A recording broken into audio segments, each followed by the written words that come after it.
नमस्ते, मैं रेखा सिंह। हम आप सबको एक बेटी के दिल की बात सुनाते हैं। आप सबको बेटी की शादी होती है, ससुराल में जाती है। सब लड़कियों को मैनेज करना पड़ता है, वो बेचारी फैमिली में बहुत मैनेज करती है। कुछ सालों में सब कुछ ठीक होता है, फिर उसका शरीर साथ नहीं देता है, बहुत तकलीफ परेशानी में रहती है। अपनी माँ को फ़ोन करती है, बहुत दुखी रहती है और क्या बोलती है,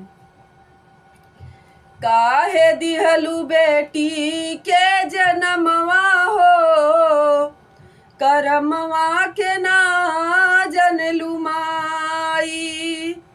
काहे दिहलू बेटी के जनमवा हो, करमवा के ना जनलू माई। नवा महीना माई गर्भ में रखलू, नवा महीना माई गर्भ में रखलू। पाली पोसी माई कैलू सयानी, पूरा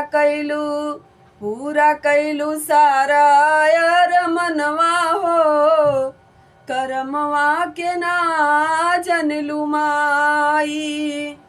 पूरा कैलू सारा मनवा हो, करमवा के ना जनलू माई। काहे दिहलू बेटी के जनमवा हो, करमवा के ना जनलू माई।